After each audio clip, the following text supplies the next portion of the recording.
Di video kali ini gue pengen sedikit sharing aja pengalaman gue buat bikin konten menggantikan kamera gue cuma produksi pakai iPhone 14 Pro aja.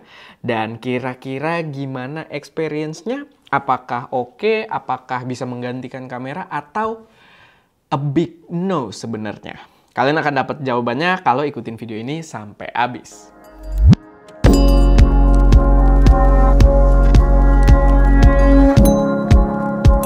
Halo semuanya, selamat datang di channel SMD dengan gue Erwin. Dan pada video kali ini, kayak yang udah gue jelasin tadi, gue pengen sharing aja pengalaman gue buat produksi video pakai iPhone 14 Pro.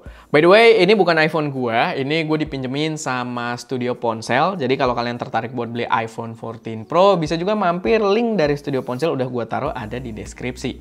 Dan balik lagi, di sini yang pengen gue bahas adalah bagaimana rasanya produksi video utama. Gear utamanya kita ganti pakai iPhone doang, bukan pakai kamera profesional. Karena kan banyak juga YouTuber yang menggadang-gadang iPhone versus kamera apa gitu kan. Begitu juga ada yang bahas kalau iPhone udah cukup proper, walaupun mungkin bukan menggantikan kamera profesional, tapi cukup proper untuk dipakai produksi video. Dan gue pengen merasakan hal tersebut secara proper gitu ya di flagshipnya iPhone juga 14 Pro. Dan sedikit teaser, kesimpulan gua memang there's a great point yang bisa kita bahas dari segi kameranya, dari segi videonya yang membuat gue cukup terpukau. Tapi ada big no juga sebenarnya. Jadi ada hal yang membuat gua berpikir kayak kayaknya belum waktunya untuk menggantikan alat produksi gua gitu ya untuk iPhone 14 Pro ini. Jadi hal yang akhirnya gue bisa cobain, karena sebenarnya kan daily driver gue itu HP-nya memang iPhone juga gitu ya, iPhone 12. Cuman setelah dipinjemin iPhone 14 Pro ini, gue bisa cobain akhirnya format video ProRes. Dan memang nggak main-main, gue bisa bilang ProRes tersebut membawa kualitas yang cukup signifikan gitu, improvementnya dibandingkan di mode standarnya. Dan gue udah sempat bikin video juga, kalau nggak salah tuh video yang waktu gue jelasin tentang breaking news ketika Sony A7R5 mau keluar gitu ya. Kita shoot pakai iPhone doang, settingan ProRes, dan ketika kita publish, ketika editing gue udah puas dengan gambarnya, gue bisa merasakan kalau ini nggak begitu kelihatan kayak pakai HP, kualitasnya ter-retain dengan baik, dan ketika kita publish, komentar YouTube-nya pun berkata seperti itu gitu. Jadi beberapa bisa bilang kalau gambarnya sangat-sangat proper, dan bahkan ada yang bilang kalau nggak diutarakan itu shoot pakai iPhone, mereka juga nggak notice kalau video tersebut di shoot pakai iPhone. Dan menurut gue itu jadi apa ya? Jadi gambaran yang menarik banget betapa gokilnya kualitas yang dihasilkan oleh ProRes dari kamera ini. Karena memang apalagi dari segi editing ya, kalau dari segi editing ketika kita bermain di post processingnya itu berasa banget ketika ProRes bisa mendeliver kualitas yang tetap ter-retain gitu. Ketika kita melakukan grading sedikit, ngubah-ngubah exposure sedikit, gambarnya terjaga dengan baik gitu. Dan gue merasa ProRes tersebut memang memberikan kualitas yang cukup signifikan, terutamanya ketika editing. Memang ketika delivery, ketika kita udah render, kita upload ke YouTube, kita publish, mungkin perbedaannya nggak sesignifikan itu gitu. Mungkin perbedaannya agak sedikit berubah, walaupun tetap ada perbedaan gitu, tetap ada perbedaan yang bisa cukup terlihat, cuman tidak sesignifikan itu juga. Sama yang perlu diperhatikan ketika kita pakai ProRes, file size-nya itu luar biasa gitu ya. Jadi kalau pakai ProRes di iPhone ini, dia per menitnya, untuk Full HD ya, per menitnya itu 1,7 GB untuk filenya gitu ya. Filenya 1,7 GB per menit. Dan itu gede banget gitu ya. Itu memakan data yang lumayan kuat. Dan yang gue notice, gue yang dipinjemin ini kan versi 128 GB, dia untuk ProRes-nya terbatas cuma untuk Full HD doang. Jadi kalau kalian pengen ngerekam 4K ProRes, ya itu kalian harus pakai versi 256 ke atas. Lalu setelah nyobain ProRes-nya yang ukurannya ternyata gede banget, gue cobain di fitur berbeda, yaitu adalah Cinematic Mode, yang gue juga nggak bisa pakai di iPhone 12 gue. Gue coba pakai Cinematic Mode-nya, dia bisa merecreate blur dengan cukup bagus. Gue suka banget ya, karena gue lihat beberapa demo yang ada di reviewer luar. Untuk Pixel yang terakhir punyanya Google gitu ya, dia ada cinematic blur dan itu jelek banget gitu ya. Itu jelek banget dan iPhone ini memberikan cinematic mode yang menurut gue blurnya itu jauh lebih natural gitu. Algoritmanya jauh lebih bagus dan mungkin machine learningnya, engine-nya itu lebih bagus juga. Karena blurnya lebih rapih dan kita bisa atur juga tingkatan untuk kayak merepresentasikan bukaannya gitu ya. Depth of field-nya bisa kita agak atur dan cukup memuaskan, serta secara file dia juga lebih hemat karena dia itu cuma sekitar 170 MB per second. Sorry, 170 MB per menitnya gitu ya di mode 4K Cinematic Mode. Dan kalau kita lihat secara ukuran, yang tadi itu 1,7 GB ProRes Full HD. Jadi ada perbedaan yang cukup signifikan secara file size ya. Secara file size perbedaannya itu 10 kali lipat.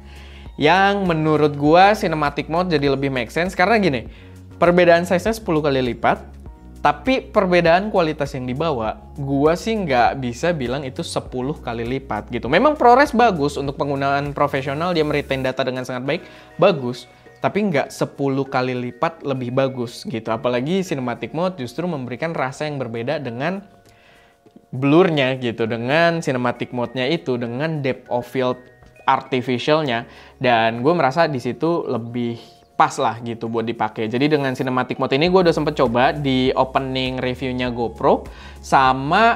GoPro versus iPhone. Sama gue juga sempet bahas itu ketika gue jelasin kenapa gue nggak ngambil DJI Osmo Action 3 gitu. Itu full shotnya pakai iPhone. Kalian boleh lihat ke video tersebut, komentarnya itu gue suruh tebak juga. Banyak yang bilang itu kamera Sony ZV-1F, tapi sebenarnya bukan, itu pakai iPhone. Dan ya gue cukup puas karena itu bukan ProRes ya. Video tersebut bukan ProRes dan gue cukup puas dengan responnya yang orang masih bisa nerka-nerka kalau itu kamera gitu. Jadi applause banget buat Apple yang memberikan kualitas sebaik itu. Nah, tapi itu tadi kalau kita berbicara soal kualitas. Sekarang kita berbicara soal workflow yang di sini adalah masuk ke big no-nya gitu ya. Ini yang membuat gua berpikir, oke, belum waktunya buat gua untuk ganti gear utama gua pakai iPhone. Dan memang nggak akan juga sih karena gua adalah kamera nerds gitu kan. Tapi untuk apa ya, simple content creation aja, bukan untuk mobile platform ya. Mungkin kalau kalian bikinnya TikTok, Instagram, dan lain-lain ya itu nggak masalah. Tapi di sini gue untuk kayak video YouTube gitu kan, video-video yang mau kita edit dulu di desktop, itu belum gitu ya. Karena secara workflow bener-bener nggak banget. Karena gini, ekosistem gue itu Apple gitu. Gue pakai iPhone 12, gue pakai iPad, gue pakai MacBook Pro dengan M1 Pro gitu ya. Apple banget. Gue pakai Apple Watch juga, masih baru, sedikit mention aja gitu ya. Tapi workflow-nya enggak banget, ekosistemnya enggak banget. Karena tadi filenya itu luar biasa. Kalau kita pakai ProRes, ini ProRes dulu. Kalau kita pakai ProRes itu Full HD 1 menit 1,7 GB. 4K-nya 1 menit, kita nggak pakai 4K karena nggak support juga. Tapi kalau pakai 4K, itu 1 menit 6 GB. Dan mindahin datanya, oh my god, berat banget. Bukan masalah berat ya, kalau berat itu kan mungkin processing power juga nggak mampu gitu ya. Kayak buat editingnya. Tapi editing it's fine gitu, oke-oke aja. Cuman mindahin datanya, itu luar biasa. Jadi, gua pakai AirDrop, dengan file yang tadi 1,7 GB per menitnya gitu kan, gua pakai AirDrop mindahin ke laptop gua. Lamanya luar biasa. Bener-bener lama luar biasa. Dan ketika gua AirDrop, itu yang gua alamin ya, paling enggak beberapa kali, kalau HP-nya nge-lock, itu sering kali AirDrop failed gitu. Di laptop gua ada notifnya AirDrop failed, dan notifnya tuh nggak bunyi nggak apa gitu ya. Jadi kita nggak tahu, kalau kita tinggal aja tuh kita nggak tahu, kita harus lihat ke situ, aduh ternyata failed gitu. Dan itu bener-bener nyebelin banget. Akhirnya gua coba layarnya ini gua bikin nggak auto sleep gitu ya, jadi dia nyala terus buat AirDrop. Dan itu gue mindahin file mungkin sekitar sejam lebih. Dengan anxiety, gue nggak berani pakai HP-nya juga karena takut AirDrop failed gitu. Jadi bener-bener nggak rekomen banget di situ. Bener-bener buat mindahin file doang setengah mampus. Nggak cuma itu, pas kita pakai Cinematic Mode tadi lumayan 1/10 doang ukuran filenya.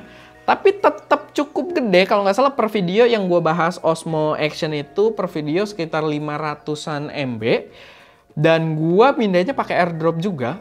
Itu juga lama banget gitu. Bener-bener gue mau ngedit nih, mau mulai, gue AirDrop dulu ke laptop gue. Karena gue nggak ngedit di iPhone, gue ngedit pakai Adobe Premiere.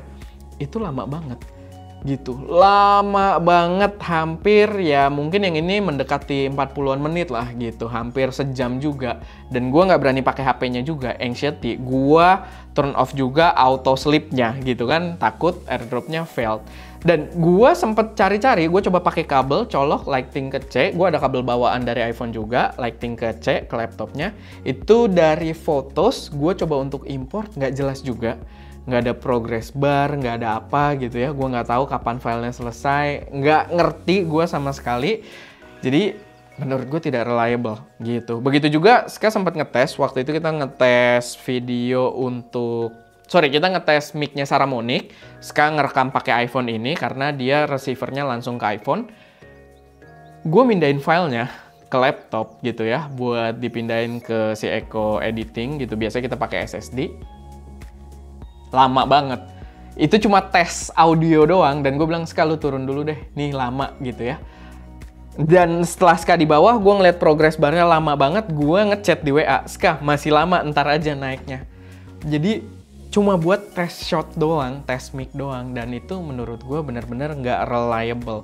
Begitu juga ya, kita bisa upload ke Drive atau semacamnya, tapi ya pakai internet, tergantung internet juga, dan menurut gue nggak akan reliable gitu workflow-nya gitu. Kalau kalian memang menggunakan workflow seperti gua, kalau langsung edit di HP bagus-bagus aja gitu ya. Cuman kalau mau edit di desktop, gua sih nggak merasakan workflow tersebut reliable. Tapi kalau kalian punya cara yang berbeda, mungkin yang gua nggak tahu, boleh kalian share juga di kolom komentar. Tapi so far yang gua rasain belum waktunya buat gua produksi-produksi pakai iPhone. Tadinya banyak loh yang pengen gua bahas, gua kayak kesempetan banget ada iPhone 14 Pro, tapi ternyata nggak sebagus itu gitu. Dan kesimpulan gue di sini, di luar dari HP-nya ya, HP-nya sih mantep gitu, always on display-nya kayak gini, masih ada gambarnya, gue demen banget, orang juga ngeliat ini social statement banget, bagus, HP-nya bagus, gue nggak ada keluhan juga, baterai awet dan bla bla bla bla bla-nya. Kalau kalian tertarik, Studio Ponsel gitu kan, ada linknya di deskripsi. Tapi kalau berfokus pada produksi video, gue dapet insight yang baru, yang ini berlawanan dengan pemikiran gue di awal gitu. Gue merasa kalau kamera-kamera entry level point and shoot kayak ZV-1 atau ZV-1F ini aja, gue rasa lebih make sense gitu. Karena kalian selesai shoot, tinggal keluarin memori, masukin card reader, apalagi kalau di laptop gue udah ada card readernya gitu kan, cek, copy, langsung edit gitu loh, cepet, quick gitu, bener-bener cepet banget buat workflow-nya. Sedangkan si iPhone ini menurut gua belum waktunya buat dia jadi gear utama buat produksi video YouTube gitu. Jadi itu sih sedikit pembahasan gua buat kesimpulannya. Kesimpulannya kualitas bagus, tapi buat workflow dia bener-bener belum mendukung. Mungkin di next generation yang rumornya katanya dia bakal bawa USB Type-C, gua rasa itu akan jauh lebih make sense. Tapi kalau ternyata iPhone malah portless gitu ya, nggak ada portnya, itu pasti bakal malah sangat menyebalkan gitu. Tapi ya itu, gue expecting bakal pakai USB Type-C dan bakal lebih proper buat dipakai produksi. Tapi itu aja sedikit pembahasan dari gue. Iya, gue tahu gue belum bahas si ZV-1F ini. Tungguin aja karena banyak juga yang kita kerjakan di sini. Jadi ya tungguin aja. Gue coba untuk bahas kamera ini secepat mungkin. Oke, paling itu aja. Semoga bermanfaat, semoga bisa memberi gambaran yang cukup jelas. Kalau misalkan ada koreksi, saran, atau pertanyaan, atau pendapat kalian pribadi, silahkan taruh aja semuanya di kolom komentar. Oke, gue Erwin, di belakang kamera ada Ska, dan jangan lupa untuk berkarya.